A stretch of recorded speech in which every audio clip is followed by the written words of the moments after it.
Godmorgen og velkommen.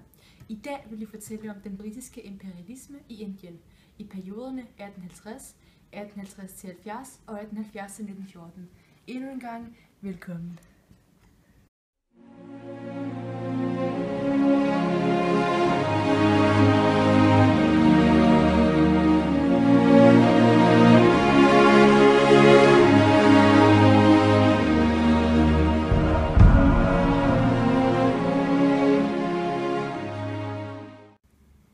Tiden før 1850 var præget af optimisme. Alle var glade og lykkelige, og hvem kunne ikke tænke sig at leve i et lykkeligt samfund? Man mente, at England var Guds gave til verden, og deres åndelige erobring skulle påvirke inderne til at have det samme slags samfund som dem, hvor der skulle være kapitalisme, politik osv. Man mente, at inderne skulle passe sig selv, leve i deres eget land og ikke tænke på andre end dem selv. England mente derfor, at det at erobre et nyt land var unødvendigt. Hvorfor skulle man gøre det? Det var dyrt, og derfor så man bort fra det. De ville derfor gerne have, at deres idéer og moral skulle blive adopteret i Indien i løbet af få generationer. Derved kunne det indiske samfund blive en slags klon af det engelske med samme principper og værdier.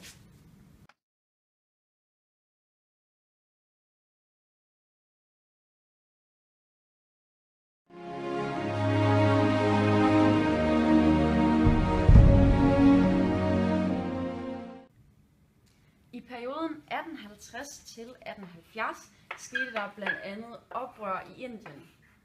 Man var simpelthen træt af at leve på den måde, som man gjorde.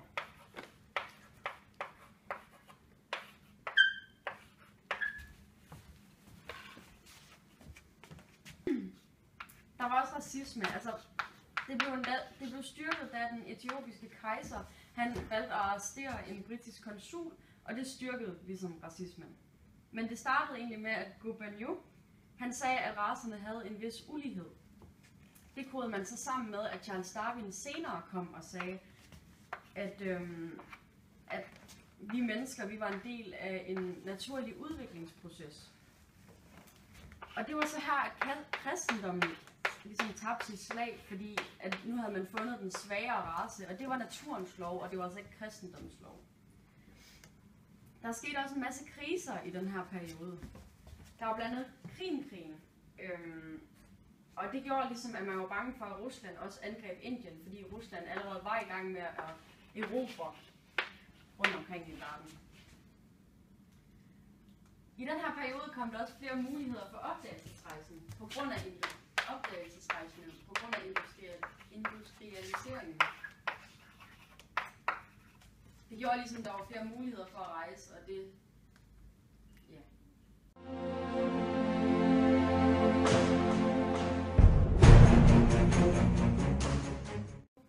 Mellem 1870 og 1914 oplevede England, at USA og Tyskland havde overhalet dem økonomisk set.